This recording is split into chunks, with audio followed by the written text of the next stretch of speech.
There you see the final score. Arsenal 4-0 winners. All 4 of the Gunners' goals coming in a 13-minute stretch in the second half. For more on this, we welcome in Stuart Robson and Alex Kirkland to the show. But Craig, I'll start with you. 13 minutes. That's all it took for Arsenal to do their damage in this game. Well, we sometimes see this from Atleti, don't we? That they're off colour, they're off pace. They are a little bit in awe sometimes of the opposition. I don't know why, although Arsenal are strong. And really, they were pretty uncompetitive for a lot of it tonight. Yeah, Arsenal didn't create a lot in the first half, but they really dominated. Then, they make these changes and then they're wide open. They get done from set pieces, they get done from open play. But I think you've got to give credit to Arsenal. They are, definitely in England, they're the strongest package at the moment. Whether they're going to be the strongest package in the Champions League remains to be seen. That's a different story. But their backline's as good as anybody. They've got strong middle of the park and they've got players to come in. Gyökeres worked his socks off. I think the Arsenal fans are taking to him. Got a couple of goals, albeit they were tap-ins, but hey, it's a goal scorer's goal. And all in all, Saka was a threat at times on that right-hand side. Hankel couldn't quite handle him, particularly in the first half. So yeah, I think from Arsenal's perspective, they ground a result out at the weekend against Fulham. They have, completely outplayed, if we're being honest, Atletico Madrid. So they're going to feel pretty good about where they are right now. How big a statement for you from Arsenal? I mean, you don't usually put up 4 against the Diego Simeone side. Diego Simeone's size from the past, I suppose. And when I say from the past, I'm probably talking maybe 3-4 years back. Honestly, today, as much as this is a conversation about Arsenal, it cannot be just a one-sided conversation, because what I really noticed from this match is the difference between where Arsenal is and where Atletico Madrid is. And it's 2 completely different levels. And as much as I like Diego Simeone, and as much as I like the fight and the personality and the character that you associate with Atletico Madrid, you also need to bring quality. And I look at Atletico Madrid and I think, you got Julian Alvarez, he looks elite. The rest, not so much. The rest is players that are serviceable, but they're not at the elite level. And, mind you, physically, they cannot compete. When it comes to the sequence of play that led to the Martinelli goal, Luis Kelly starts running. And he is running at a different speed, at a different pace than everybody else from Atletico Madrid. And it's so easy to see Pablo Barrios struggling. It's so easy to see Conor Gallagher struggling with speed. And then you take that into the attacking third for Arsenal and how much speed they have in wide areas for Martinelli and Bukayo Saka, and how difficult it was for Atletico Madrid to defend those areas. So you give credit to Arsenal in exploiting those areas and knowing full well that, yes, they can take advantage of set pieces. That's well reported from Arsenal. But they also know that in front of them, they had a team that did not have the resources to really trouble Arsenal. And in doing that, you just go press them high, you go force turnovers, you get in their faces, and for that period of 13 minutes, they did that time and time and time again. They put the match away 4-0. Impressive for Arsenal. For Atletico Madrid, if they needed it, I don't know that they did need it, but if they needed it, reality check. Robbo, from an Arsenal perspective, were there any boxes that weren't checked today? Not really. I mean, they did everything right. They were, and I'm going to use 2 words that have just been mentioned there. Atletico were uncompetitive. That's because Arsenal pressed them well and they created openings. But also, they were physically far stronger. And Ali just said that. They were physically far stronger, so they could close the ball down easily. They could run past Atleti players at will. They were much too strong in midfield. As Craig also said, Saka down that right-hand side for the first 20 minutes could go past Hancho so easily. Everything was right for us. They didn't play at their very best, but they didn't need to. They were solid defensively. They won the ball back in good areas. They created opportunities without creating too many in that first half. But once they got that head of steam, once they got the crowd behind them, there was no stopping them. Set plays, general play, they were far, far better than Atleti. So good performance from Arsenal. I think we saw, and Koke's, he's been a great player for them. And he was out the side for a bit, but needs must. He's came back in, he's done well and played in the Madrid derby and all that sort of stuff. But Arsenal always play free in there, and I think, they got exposed in there today. With Alvarez playing further up along with Sorloth, it was Barrios and Koke basically against Rice, Zubimendi and Eze dropping in there. Now, that's hard enough for two guys that can get around the field. That's hard enough if it was Gallagher and Barrios, two younger players, two players that will run all day. But when it's Barrios and Koke and they have three in there and you're getting flooded, that particularly against a side as good as Arsenal, then that's difficult, Seb. And I think we saw that be exposed in the middle of the park for long periods today. Alex, in the past, we've seen Atleti, Diego Simeone's team, compete against the best in Europe. Are they no longer kind of capable of that? Yeah, listening to the Atletico players speaking after the game, Seb, they sounded really quite despondent. Koke, the captain, was talking about, yes, they had their moments, they had some chances, but I think there's a bit of soul searching going on at Atletico about what is going on with them away from home, because we're seeing it here in the Champions League, we've seen it in La Liga as well. I think it's 6 games away from home this season, and they haven't got a win. Their difference between the team they are at the Metropolitano, we saw that on the last Champions League match day. They won 5-1 against Eintracht Frankfurt, and what they're doing away, losing here 4-0. The difference is really quite stark, and the sort of the extent of the collapse today. I mean, 3 of those goals came in 6 minutes. I don't think Atletico have ever conceded 3 goals in 6 minutes in the Champions League before. And yeah, I agree. I think it is a little bit of a reality check. You know, they would want to be a team that can go, if not all the way, then certainly go deep into the Champions League, into the knockout stages, coming up against, you know, arguably the informed team in Europe right now. And like I say, there's a real gap there between these two sides and the kind of levels they can reach. Simeone is not going to change. He's not going to change for you, for me, or for anybody else. Yeah. He is who he is and who he has been. And the problem is that his player personnel, what he has available, doesn't match what he is. At the core, he is a guy that likes to fight, that likes to engage in the physical part of the game, that likes to be able to get in people's faces, that likes the grind. And you're kind of looking at this team and it's like, no, Craig just alluded to it. Koke has been a legendary player for Atletico Madrid, a critically important player for this club. But he can't get on the face of Luis Skelly and stay with him, or where Declan Rice and stay with him. That's physically cannot compete. He just can't. And so you can no longer grind games because you don't have the personnel to do it. You can no longer just absorb pressure because you don't have the personnel to do it. It's not Diego Godin playing in the back. No, that's just not happening. It's not within the personality of this group to do it. So you got to find different ways to go about winning matches. And you look at the way that they played against, say, for example, Real Madrid. And yes, it was at home. And yes, they're a different animal at home. And you see them pressing higher up the field. And you see them taking chances going forward. And you kind of go, well, they have it in them. But in order for them to express that consistently, Simeone has got to free them to do that. The tendency of this club is to take a step back. It's rare when you see this team taking a step forward. And even today, even if they had taken a step forward against Arsenal, going in a back and forth, that still doesn't allow them to get a result because they just don't have the players that can match up physically. What does it say about, you know, Johnny Cardozo's he's injured, he's not available at the moment. He's one of the summer signings.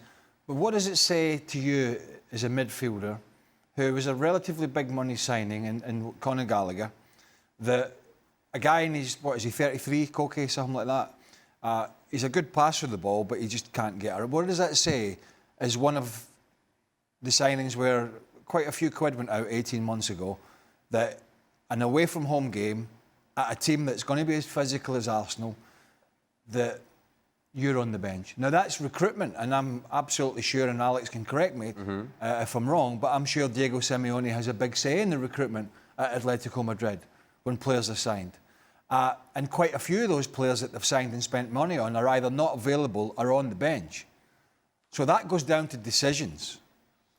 And when you're signing players and you're laying out this kind of money, for these kind of games, you have to expect to be in the team. So, you know, we can talk about, you know, Koke can't get around the field anymore and he can't do this, but they've signed players to address this. They knew they were going to lose, or they lost Rodrigo de Paul, who was a grafter in there, a World Cup winner, and they've signed players to try and address these issues that were going to come up. And yet these very same players, at their moment of need in the big games, particularly away from home when you're going to be under pressure, are on the bench. And to your point about recruitment, very quickly there, think about the players. Alex Baena, Thiago Almada. Are these players, when you picture Diego Simeone as a manager, are this the players that come to mind? This sort of player, this sort of style. So it doesn't match. And so I go back to something that I've said about Atletico Madrid over the last couple of seasons. They're in between. They're neither here nor there. They're not an attacking team, but they're not a defending team. And when you're in between, you get found out, particularly and especially by good teams like Arsenal. But don't get me wrong, I'm not advocating for Conor Gallagher to be in the side as somebody who should be, he should be. I'm just saying, you have spent that money in this position, and he's one of the players who plays now and again, but regularly is on the bench, particularly in some of the big games. Yeah, on the recruitment thing, Simeone has a say for sure, but we've also seen a number of clashes over the years between Simeone and the club on recruitment. Of course, it was Andrea Berta, now at Arsenal, who was the guy at Atletico in charge of recruitment. A player like Conor Gallagher. I mean, Simeone has never found a place for Conor Gallagher in the team. He never picks him in central midfield. When he does, it tends to be out wide, or more often than not, on the bench. It seems to be he's not a player that Simeone is entirely comfortable with. It's not the first time we've seen that, where a player's come into Atletico, even for big money, and Simeone seemingly doesn't fancy them. So there's always been a bit of friction there on signings. In terms of Simeone's future, we know the bottom line for him, which is and has always been Champions League qualification. He's done that every single season. He gets them into the top four and occasionally beyond that. And a couple of times they've done incredibly well to win the league.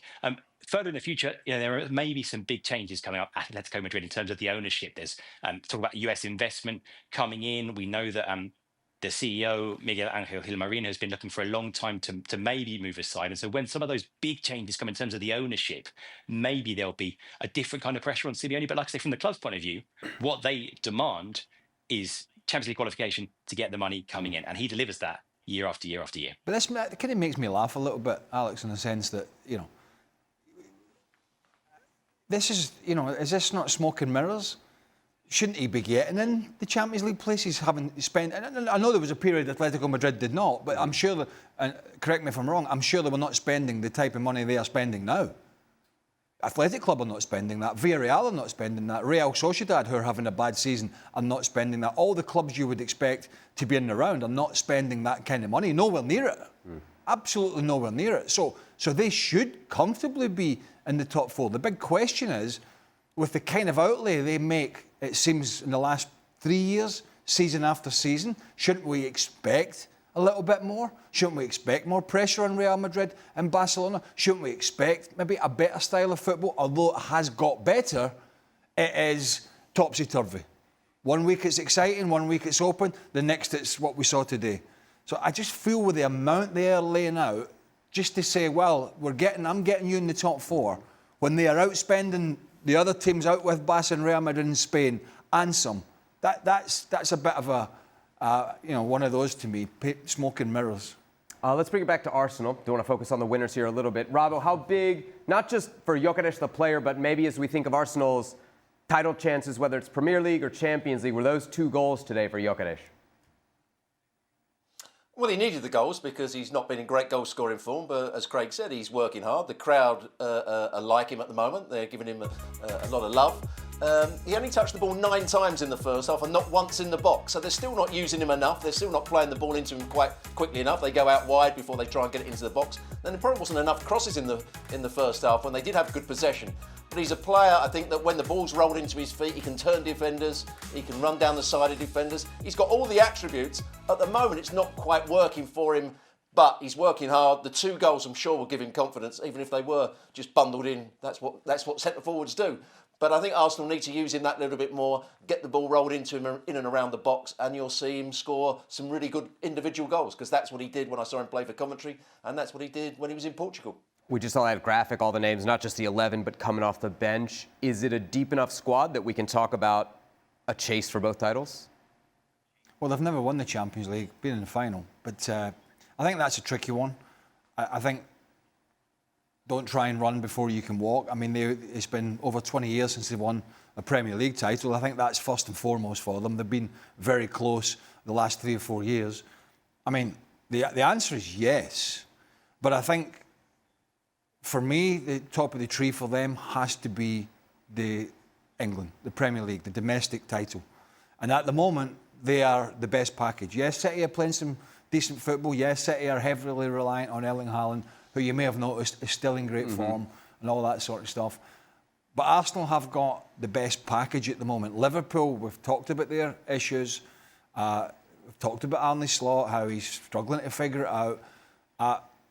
Arsenal are strong in every position. Whether that's going to be deep enough to win the Premier League and the Champions League, I think that's a big ask. They certainly have enough to win the Premier League. He has all the tools, and he's been given all the tools he needs to go out and deliver the Premier League title. It is on him this year, big time, more than ever, to win the Premier League. If there were ever a season for Arsenal in which depth is not a question, it's this season. Now, I don't know how much of a priority it will be to win Champions League, given everything that Craig just mentioned there. But if you were in the quarterfinals, if you're in the semifinals of the Champions League, which is something that we expect Arsenal to be in, there is a scenario in which you look at Arsenal and go, their squad is deeper than most teams in Europe, if not all teams. Is there anything missing when you look at it? I don't see anything missing. I don't see this team and go, man, they have a glaring problem. The problem that Mikel Arteta is going to have is actually finding places for players on the field when they're all healthy. Because let's not forget, Martin Odegaard is not out there. You have Madueke, who has been good when he has played. He's not out there. You have had injuries. Bukayo Saka has had injury issues. Eze hasn't played all the time. If you have everybody available, who do you play? That's the bigger question. It's a great problem to have, but that's a bigger question for Arsenal rather than the question of whether they have enough depth. I don't think depth is ever the question for Arsenal this season. Other seasons, maybe, not this season. I think the gauge is always the Premier League, and we talked to Steve McManaman about this, about Real Madrid a few years ago, and he said La Liga title, although they've been very successful with the Champions League, of course they have, and the fans may love it, it's always about the La Liga title first and foremost. And I think from Arsenal's perspective, that is going to be their bread and butter. I mean, at the end of the day, it's the Champions League, when it gets past this stage, is a knockout competition. PSG could roll up like they did last year. They were pretty average up till Christmas time, and then they were the best team in Europe. They could rock up. You have a bad night at the office, you get knocked out. You get Bayern, they have a good night, you get knocked out. You maybe get a Barca who sort the defensive issues out, you're knocked out the competition. It doesn't make you a bad side. Whereas I just feel over the 38 games of any season, any league, whether it's La Liga, the Bundesliga, the Premier League, or whatever league it is, it's just a great test of your durability and your squad. Barcelona then 6-1 winners over Olympiacos. Marcus Rashford with a brace, Fermin Lopez with the hat-trick. Rabo, pretty perfect warm-up for El Clásico for Barcelona? Yeah, it wasn't for the first 50, 60 minutes because they didn't play particularly well in the first half. Although they were 2-0 up, they were pressed quite hard by Olympiacos, who pressed high up the field, and they gave the ball away cheaply on occasions. They couldn't get their continuity going. There was individuals that were having, a poor game for them. But the sending off changed everything. As soon as they went down to 10 men, then they could open up. They brought De Jong on as well, which I think was a much better decision than when they were playing with a young player, Fernandez, who was on the pitch at the time. He gives them more control, he gives them more guile, along with Pedri. And from that moment on, they were always going to create chances. And they fully deserved it in the end. But that first 60 minutes, I thought was slightly worrying. And Olympiacos certainly made it difficult for them to play out from the back. They certainly made it difficult for them to pick their passes. And they were fortunate to go in at half-time 2-0 up. Alex, another big day for Rashford. Yeah, he's doing okay. He hasn't always looked like he fits into this Barcelona style, but when he's got opportunities so far this season, he's scored goals. He's looked dangerous. He's given the team something different. It would be huge for him, of course, to start in the Clásico on Sunday. Let's see if that happens or not. The other big sort of good news from this performance is Fermin Lopez, who's a player who I think always looks like he poses a goal threat, always looks dangerous. He's been a big game player for Barca as well. We've seen him performing Clásicos in the past, and we had some questions about who's going to play at number 10 for Barcelona in the Clásico with some fitness issues, the likes of Dani Olmo. I think Fermin tonight made a pretty convincing case that it should be him. Is that what you take away from this? Kind of Fermin's performance? Well, it's hard to ignore a hat-trick, so I'm not going to. Yes, that's important from his perspective, and I think it defines his role going forward. And I find Fermin Lopez to be ahead of Dani Olmo in terms of who plays that position. If I were Hansi Flick, that would be my choice. But I go back to the 60 minutes that Robo was talking about. And let's not forget who the coach of Olympiacos is. It's also Luis Mendilibar, who's very familiar with Barcelona, was successful at Eibar with, and a guy who knows Barcelona very well. And he had Olympiacos, his team, away from home, going and pressing Barcelona because he has seen what has happened over the last, 3 weeks, 4 weeks with Barcelona, that if you press them and you force a turnover, that high line is vulnerable, you can get in behind, you can create problems. And Barcelona almost surprised that they were being pressed by Olympiacos, and that's why those 60 minutes became as uncomfortable as Robo was talking about. So you look at the final score, you go 6-1, Barcelona all over Olympiacos. Up until the red card, it was a completely different match, and they were hanging on. When Olympiacos scored 2-1, it felt more likely that Olympiacos was going to get a second one than Barcelona was going to get a third one. Red card then, as Robo pointed out, it changed everything. It is, in terms of momentum and in terms of positive energy and positive thinking, what you wanted ahead of El Clásico. But in terms of substantial quality of play, it's not quite there just yet for Barcelona. To that point, you think Hansi Flick comes out of this 6-1 saying, well, actually, I even have the issues I saw over the weekend. There's more ahead of El Clásico. It was 2-1 till the red card. Hansi Flick knows this side can score goals. He knows it can rip teams open. Doesn't keep him awake at night. He's got players that can create in midfield. He's got players that can play in the wide position. He's got players that can play behind a Lewandowski or a striker. Olmo, Fermin Lopez, whoever it is. He is having palpitations about his back line.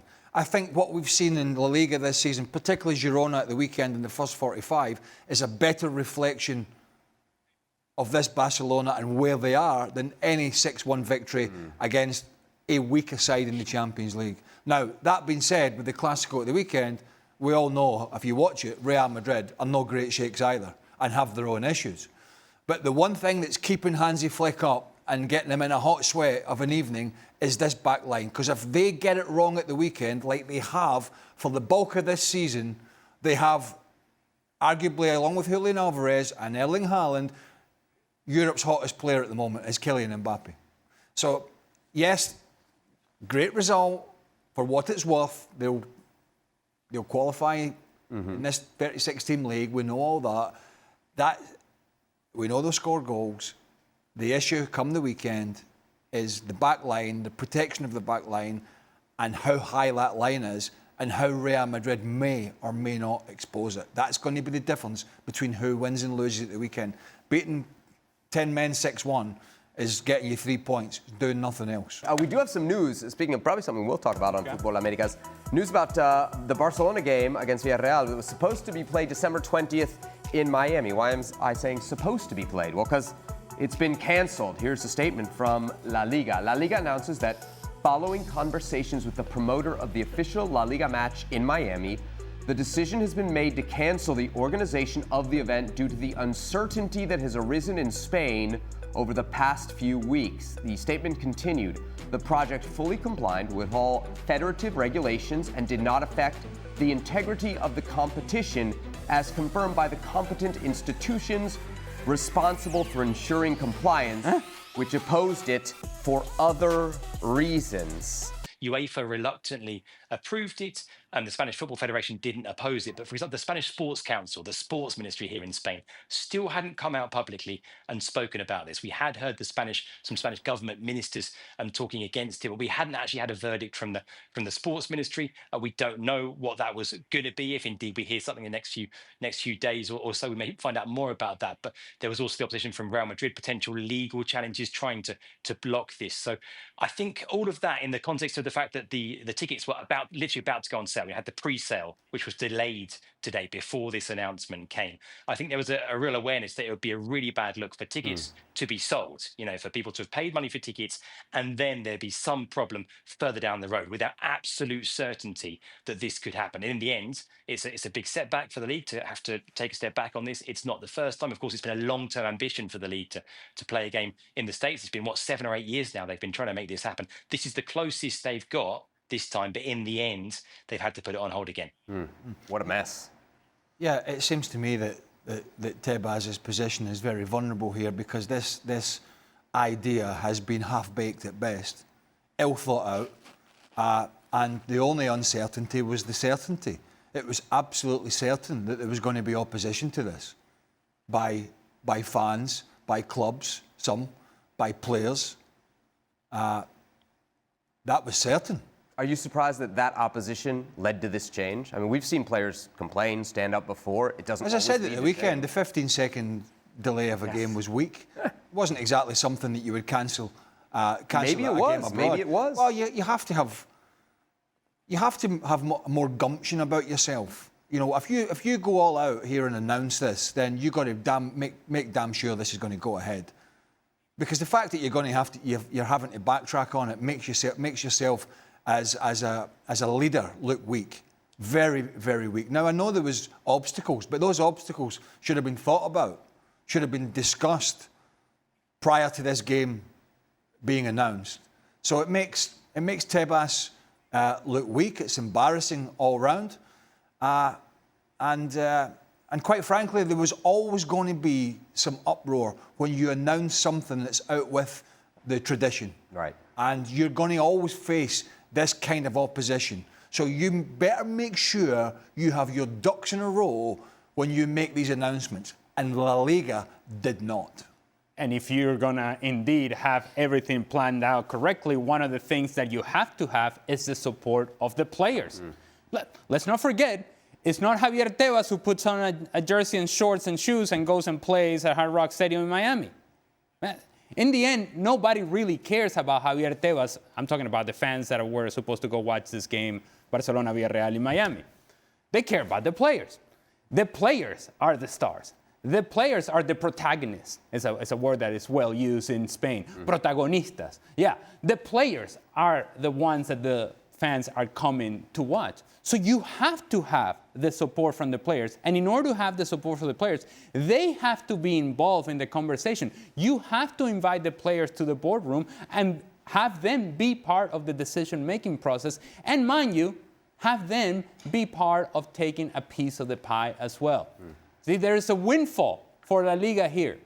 The players need to be part of that as well. And if you ignore the players and make a unilateral decision, what do you think is going to happen? The players are going to say, wait a minute. Where do you think you're going with this?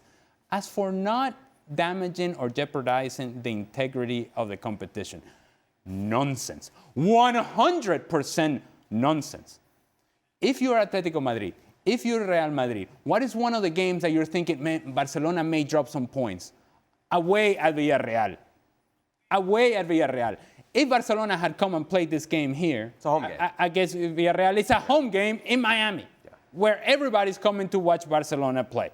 So you're indeed damaging and jeopardizing the integrity of the competition just by definition. Alex, a couple questions for you. One, that phrase specifically, integrity of the competition. Ale mentions it. It's in the statement. It's the exact same phrasing that Thibaut Courtois used in effectively his complaint against this. I wonder what you make of that. And then also what the guys are saying here, and what you alluded to, this has been kind of like Tebas' pursuit, getting a game in the United States. Like, where does this leave him? Yeah, it's been a long-term strategic objective of the league led by Tebas. They believe this is absolutely key to the growth of the league and to help them compete with the Premier League and other sports. And they'll keep trying to make this happen. But if it happens, I think what we've seen from this attempt is that there has to be, if not unanimity from everybody, because of course there's always going to be disagreement over plans like this, at least from the clubs that make up La Liga. You know, Thibaut Courtois, you mentioned, he talked about this. He said, look, people talk about the NBA and the NFL playing games overseas. The difference is that in the NFL, you know, the team owners have all agreed that this is the way forward. We will play NFL games overseas. In La Liga, there isn't that agreement among all of the clubs, and particularly, of course, you've got this opposition from Real Madrid. In terms of the integrity of the competition, that has been raised time and time again by the players who, yes, they have concerns about things like, you know, travel and fatigue and not being consulted. But a lot of them say, look, you know, it strikes at the fundamental nature of a league competition about every team playing home and away. In terms of Tebas, look, he's of course got a lot of power, a lot of influence. He has helped under his tenure. La Liga has grown exponentially. It's a totally different organization from top to bottom from when it was when he took over. But there's no doubt that, yeah, he's been very personally associated with this project. He's the figurehead of this project, and it not going ahead is a blow to his image in terms of, you know, being able to get stuff done and make things happen as well. 7-2. Oh, I was actually really interested in the expected goals here. How is this possible? I don't know, man. I guess I just don't get expected goals. One thing I do get is our World Cup winner, the champion, Frank Leboeuf, joining us. People got upset. What's that? I mean, you can take the blame for this. I mean, there are people out there, if you rubbish expected goals, will literally wet themselves. Right. So I'm just saying, expect the unexpected. Right. Okay, Frank, I don't know if you expected this. 9 goals, 2 red cards. This was a crazy game. It was a very, very exciting game, and it was kind of a little, what we say in France, little promenade for Paris Saint-Germain. That's so easy peasy for them. I mean, when they want to speed up and put one gear up, they kill the opponent. I mean, they had like 12 minutes where they got a little bit sloppy, got 2 penalties, 1 red card, and when they decided to go back into the game, they score 3 goals in 7 minutes. That's insane. That's how talented they are offensively, but I have to say that they're quite solid. I mean, Zabani was kind of the weakest link today, and when he went out, where they were 11 against 10, they were 10 against 10, and they finished the game in 6 minutes. I mean, it's amazing to see that team. I mean, I heard Ali and Craig saying maybe for Arsenal, it's a season where they can win the Champions League. Well, remember what happened last year, and remember that Paris Saint-Germain is still there. I mean, they beat a team, yes. They have Ten Hag was there, yes. They aren't the Bayern Leverkusen that we used to see. But a year and a half ago, that was an unbeaten team, only losing once in the Europa League final, against Atalanta. But otherwise, you know, we are talking about Paris Saint-Germain without Marquinhos today. Neves, Fabian Ruiz, and Dembélé didn't start.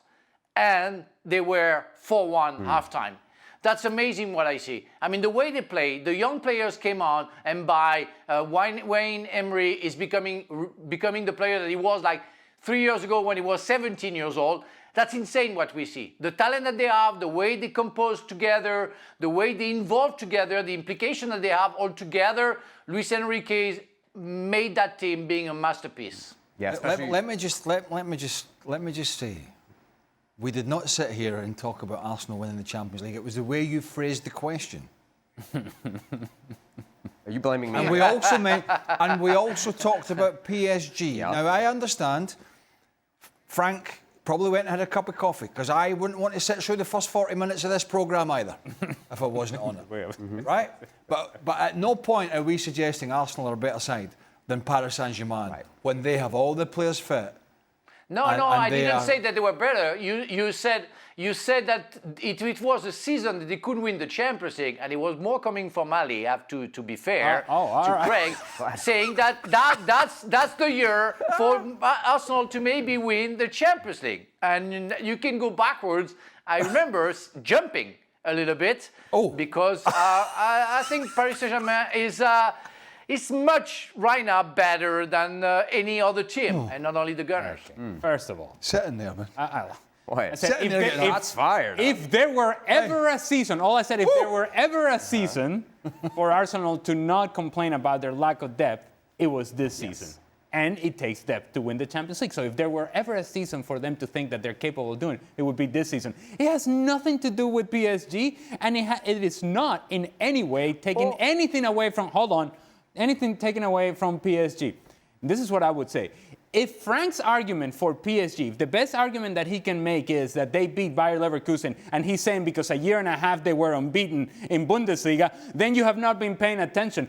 All of Bayer Leverkusen is gone. Right. The manager gone. Basically, the whole starting squad is gone. So Bayer Leverkusen is not the standard. If PSG go on to win Champions League, it's because of the talent of PSG. Let's not make the conversation about, well, look what they did with Bayer Leverkusen. Is this the French Jan Agafiotto? Good Lord.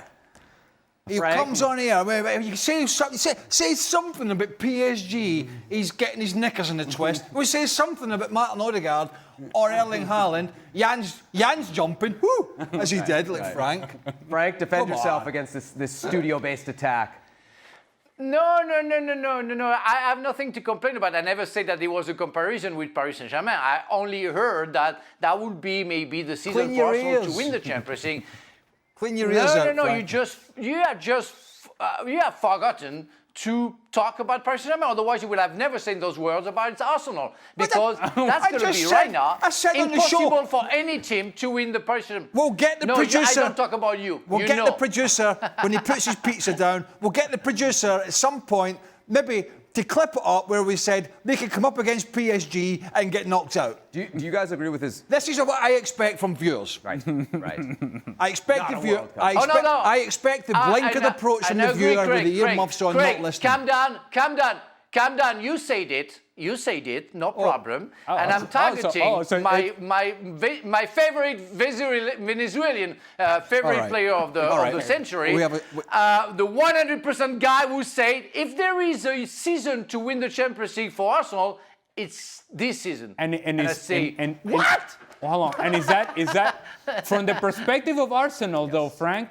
Is that an inaccurate statement from the perspective of Arsenal, not from the perspective of PSG? If you believe PSG is as good as Frank thinks they are, then yes.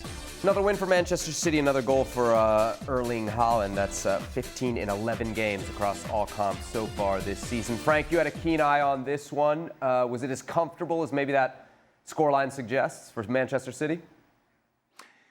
Yeah, that was quite comfortable because they made it comfortable. I mean, that's the first time that I see a very compact Manchester City team. I think it's been a while since they won a Champions League game away from home, and they deserve 100% that win, even if they got scared a little bit at the end with the header on the post from I think it was Vega from Villarreal. But otherwise, they had many other chances to score. We didn't see a lot, Alan.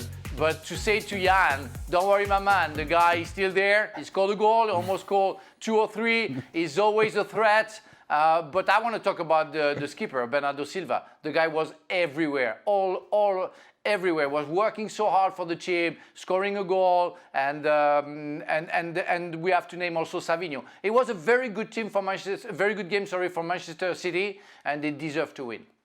A third straight clean sheet for Manchester City. Not something you would have expected.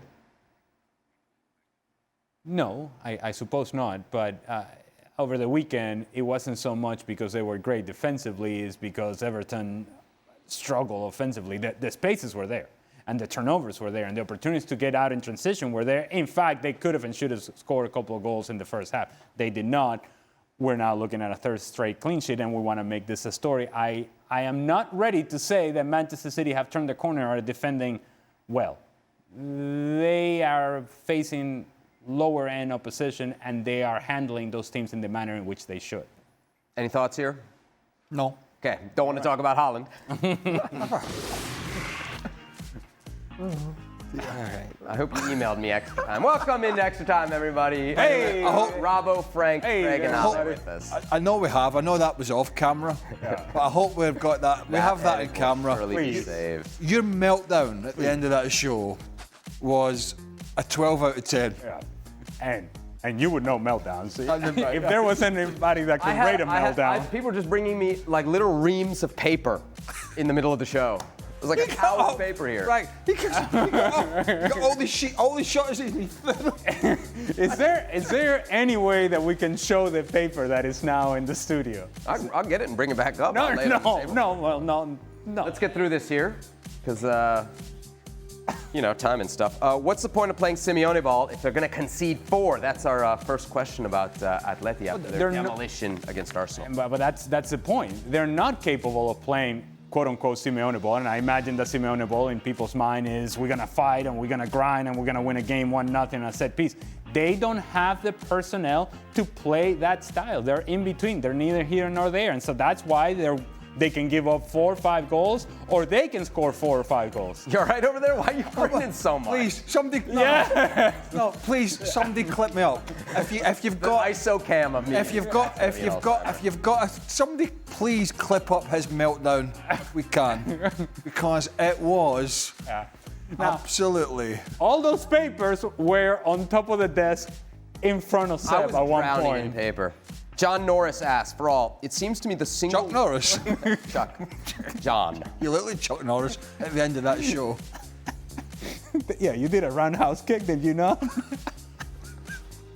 It seems to me the single worst aspect of the new format Champions League is it's incentivizing larger clubs to roll up the score ruthlessly for placement in the table. Do you agree, or do you not have a problem with that? Robbo, what do you think? We did see some kind of crazy score lines today.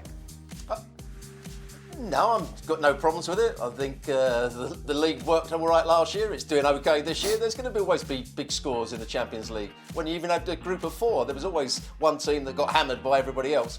So I've got no problems with it. We've seen some good games. We've seen some really tight games. And we've seen some one-sided matches. But you're always going to get that in the Champions League, no matter what format you've got. So no problem with it at all. Frank, you're the ultimate sportsman. You got a problem with people running up the score? No. I'm okay with that. I remember at my time when we played Champions League, we went to Galatasaray and we won 5-0 there. And everybody said, Galatasaray, they're not good enough. They were reversed. They were put in the Europa League, and they won. They won that season. They won the Europa League against Arsenal. So yeah, sometimes you can have large goals and mini goals. Well, it's entertaining, and I enjoy that. But it's true that sometimes it puts away, the spirit that we want to see in the Champions League, meaning tough games, hard work. But overall, it worked last season. Let's see how it works this season. James asks, start, bench, drop, follow. Follow. I've got this vision in my head now. I saw how angry You didn't know I had that club in my bag, huh? Oh, no. I've seen your anger before. The little guy gets angry. Explosive, volatile. Very volatile. Start, bench, drop. Mourinho, park the bus. Arteta, set piece FC. Or Guardiola's tiki-taka. What do you mean? Which one do you like? Which one do you like a little bit less? And which one do you like the least? That's how it works. Mourinho, don't like that. Arteta and Guardiola, the other two. Yeah, bench the tiki-taka. I don't have a net. Set pieces are part of the game. We just don't have to sort of drown on about it all the time. But it's part of the game, so I don't have an issue with that. Got some goals from the run of play today, didn't they? Yeah, Arsenal. So. It's just part of their armoury. It just shouldn't be their armoury full time. Yeah. They have more strings to the ball. Can't be What the you only don't club need- in the bag. Yeah. Craig's absolutely right. It's part of the game. What you don't need, and what I think he's trying to say is, you don't need the set piece coach running to the side of the pitch and saying, "Look at me! It's all my doing. Look how good I am." And then when it goes wrong, they go and sit back down quickly. That's what you don't like to see. There you go. Love a good set piece coach. Robbo. A little bit of edge there, anger. Yeah, he's about the picking up on set-piece what's coach. happening in the studio. It's spreading. There's only one angry person in the Yes, studio yes. today, and that started when we came on, just before we came on air at 5:30. When, not through no fault of your own, and I'm well prepared to blame other people here, but you didn't get the required documentation in front of you to do the live show. I played my role in it too. We all have And our this documentation Yes. via carrier pigeon was coming in drips and drabs, and to a point where you had a table full in front of you. It was a lot of highlights today. Let's leave it at that. Robbo. Unfortunately, here it is. And unfortunately, you couldn't here we find go. the PSV. Wait.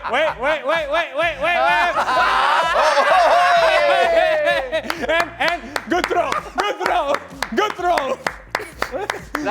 That's character. Seb, I love you.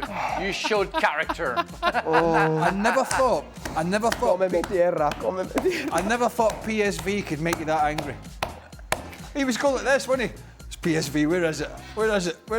And then the red mist, did it ascend or descend? It hit so quick, I didn't know if it was coming up or down. But Now, it hit. question. Yeah. In the moment of the red mist, it's already gone, right? But you went back for another pack of paper to crumble it up and throw it. Yeah. I want to be thorough. All right, you want to Everything's make sure gone. that all the paper is I gone. needed a full clean slate. All right. But it was the face. Yeah. There was a lot of anger. Yes.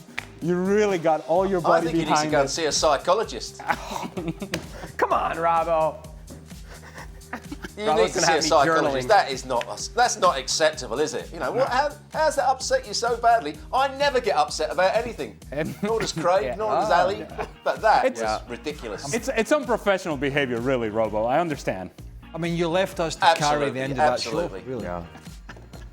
I mean, Ali and I were just ploughed on with that highlight. No, it was you really- were chucking all sorts of things. Some of your around. best work is what they're saying. We got excited laugh. about Ricardo Pepi scoring a goal. I have to admit, You weren't there with us. it made me chuckle. It was worth the price of admission, wasn't it? Oh, made me For as chuckle. much as you hate working with me, it was worth it for that. Who says it? Why, whoa, Well, as much whoa. as the internet thinks you hate working with Whoa, me. whoa, As much as the internet thinks you hate working with me. Can we move on? Somebody's got a flight to catch. Bravo. That's most. You're Could Rashford be the second striker that going to chuck the pilot off? Tuchel's been searching for the England team? I don't see him as a centre forward. I think he's better when he plays on the left-hand side. For the first 60 minutes today, his movement wasn't particularly good. They couldn't get the ball into him. He's done okay at Barcelona, but mainly off the left-hand side. Today he played up front, scored 2 good goals, but it was when the opposition were down to 10 men. When they had 11 men, he didn't look anywhere near the same player. So I would not have him as a centre forward for me, left-sided player. Right, who are you blaming for this outburst? Who am Like, I you don't blaming just for chuck that? paper, because it's not the paper's fault. Who are you blaming? Yeah. There's blame. There's got to For be. every finger there's got to be for every blame. finger you point, 4 pointed right back at you. Yeah, there has to be blame. Transparency and blame. Otherwise, people won't get better. Who are you blaming? No, I'm interested. Was it Robbo said I need a psychiatrist? But Frank, what did you say? You said it was a sign of what? No, I said you were right. You know, it was too much papers, too much work, and you Sign got of rid of character, that and got personality. Hang on. Right, you That's got a don't fight. ask- character. Don't ask Frank about going mad. I've seen Frank in Paris when they didn't let him park his bike in a down a corridor. He went absolutely mad. There's a lot of angry people on this show. That's isn't true. there? I forgot that. And it doesn't include you. No, I'm actually learning. I'm actually learning that No, there but are- I like the position of Craig when he loves, you know, to be people in peace between each other. He doesn't like to put the mess between people. I love that. Yeah. I love that. Well No, done, no, but Craig what Burley. I'm learning about this show is there are a lot of sort of passive-aggressive people who don't always show their true colours. As he stares directly at Seb Well, for those that's listening not on the your case. podcast. I'm quite transparent about my aggression. You know what I mean? Oh, yes, it's yeah, not. for I sure. don't hide it. 100%. There's Today, nothing passive about your aggression. We know. There is a last question, and it might actually have to do with your aggression. Can I pull? Go on, Robbo. Can I just pull Ali up on something that he said earlier in the show? Oh, wow. He's always having a go at Derek for saying, well, you know, in Germany they say this. There was a part in the show when Ali said, in Spain they like to say this, and he said it in a Spanish accent. You got to question yourself, Ali. All that stick you've been giving Derek. Protagonista. Protagonista, he said. Yes, protagonista. And mind you, if you're going to bring up Derek Ray, if indeed you're going to defend Derek Ray, you're going to be Derek Ray's lawyer. Just keep it to Vincent Company, okay? Keep it to Vincent. Yeah. Vincent. you're not sat in an exit seat tonight, are you? Vincent Company. I would The way you're prattling on, I'm not sat in any seat tonight, all right? I'm sat in the Doubletree across the street. I wouldn't sit next to you on a plane. That kind of attitude. Craig looks like he'd yell at a waiter for bringing, I can't see the end of this, for bringing the wrong soup, but still leave a 25% tip. Yeah, I always leave a good tip. Do you yell at waiters? No, No. absolutely not. He saves his yelling for you. No. Yeah, I was about I to do say, not yell at people. colleagues. No, I don't go in a restaurant and yell at people. No. That's wrong. That's right. If I have a bad, I don't want to go on about it. Okay, good. And I don't want you to go on He about doesn't it. go to restaurants. That made my, He doesn't. literally made my week. Oh, that's it? I've never. Well, I know you've got a bit of a side to you, but you really lost it. Yeah. And I know you're just unhappy with aspects. I'm good. I'm happy. All's well that ends well. You've been here for 3 days. It's prickly. You're prickly right now. Prickly's a great way to describe it. Bravo, Frank, thanks for staying up late with us. For Craig and Ali, I'm Seb. Thanks for watching this edition of Extra Time, putting up with my madness.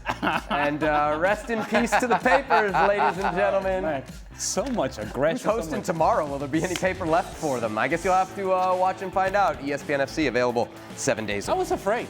I was. Come on.